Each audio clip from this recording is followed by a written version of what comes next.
The annual Thompson family reunion was in full swing at Cousin Brad's luxury waterfront home, a modest four-bedroom that happened to have a small dock.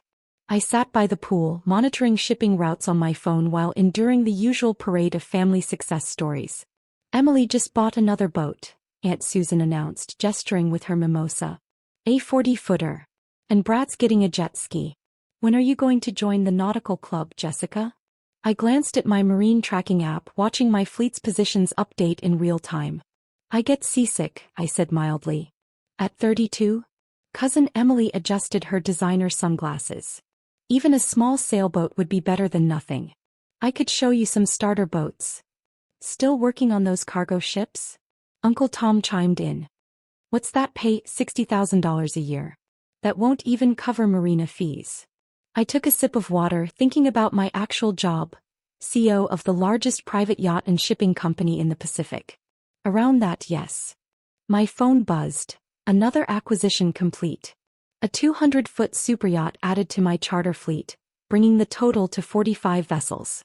"Real boating is about luxury," Brad lectured, pointing at his 25-foot bow rider. "This baby cost me $150,000. "Fascinating," I murmured, checking my latest purchase. A $300 million custom megayacht nearing completion in the Netherlands. "Hey Jessica," Brad called out with a smirk. "Since you're so familiar with boats, maybe you could clean the pool? It's basically the same thing, right?" Everyone laughed. My phone lit up with a message from the harbor master.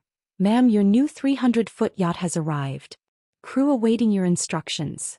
I stood up slowly, retrieving my captain's hat from my bag. "Actually, I should go. My boat just arrived." "Your boat?" Emily's perfectly maintained eyebrows rose. I pulled up the live feed from the harbor on my phone. "You can see it from here, actually. The big one. Past Brad's. What would you call that?" "A dinghy." The laughter died as everyone turned toward the harbor, where my gleaming superyacht towered over every other vessel in sight. "That's yours." Aunt Susan's mimosa froze halfway to her lips. I adjusted my captain's hat. "One of them. The small one, actually. Should we take a closer look?" The sound of Brad's poolside beer hitting the concrete echoed across the suddenly very quiet backyard. "This is impossible," Emily sputtered, her 40-footer suddenly looking like a rubber duck. "You work in cargo shipping." I slipped on my designer sunglasses, enjoying the collective jaw drop. "I own cargo shipping. And yacht manufacturing. And the largest private charter fleet in the Pacific." "That entry-level job you mocked?" "I was buying the company." My phone continued its steady stream of notifications. Monaco fleet expansion. 5 yachts acquired. Mediterranean charter revenue. $50 million this quarter. Dubai royal family booking confirmed. $2 million per week. But where did you get the money?" Brad stammered, still staring at my yacht dominating his harbor view. "Remember my boring software project?" I pulled up my company details. "I developed an AI system that revolutionized maritime logistics and luxury yacht operations. Every billionaire with a boat wanted it. So I started buying their boats." Emily's carefully applied waterproof mascara began to run. "So when I was bragging about my new 40-foot Sea Ray, I had just taken delivery of a 150-foot Fed ship," I confirmed. "Through Shell Company B. Just like I own the marina where Brad docks his vessel. The slip fees are due next week, by the way." Uncle Tom collapsed into his deck chair, which had a perfect view of my floating palace. "Your cargo job," he muttered, "is the public face of a $3 billion maritime empire," I completed, pulling up my fleet manifest. "I own 30% of the luxury yachts in the Pacific, including that exclusive charter boat you bragged about using last summer." My assistant's message flashed. "Forbes requests interview, the silent queen of the seas, how AI transformed yachting." "While you were all bragging about your boats," I continued, "I was quietly building the largest private yacht fleet in the world. That marina membership you complained about? I set those rates. The slow fuel service? I'm upgrading the docks next month." Aunt Susan's hands shook as she poured another mimosa. "Why didn't you tell us? Would you have believed me?" I asked, displaying my company's growth charts. Or would you have kept lecturing me about starter boats and entry-level positions? The numbers told their own story. Asterisk yachts owned, 45. Asterisk total fleet value, $3.5 billion. Asterisk annual charter revenue, $500 million. Asterisk ports of operation, 25. That software you mocked as my boat tracking hobby? I pulled up its performance metrics. It now manages half the world's luxury yacht operations. Billionaires pay millions just to access it. Brad's face had lost its usual smugness. The pool cleaning. Speaking of cleaning, I smiled, checking my watch. My crew should be arriving any minute to pick me up. In my helicopter. The yacht's helipad is a bit far to swim to. My phone lit up again. Saudi prince requests meeting custom mega-yacht build opportunity. Now, I said, hearing the distinct whir of rotor blades, I have an empire to run. And Brad, about that jet ski you're planning to buy, I own the dealership. Expect a call about your financing application. 6 months later, I hosted the family reunion on my flagship vessel, the 400-foot Algorithm Queen, a floating palace of steel and glass that made Brad's house look like a beach shack. From the top-deck infinity pool, I could see my fleet of superyachts dotting the harbor like glittering jewels. Ms. Thompson, my chief steward, approached. The Mediterranean acquisition is complete. Caribbean fleet expansion on schedule. And your family has arrived at the marina. All of them. Yes. Cousin Emily tried to use her yacht club status to access the private dock. I smiled, watching them on the security feed, clustered at the marina like tourists.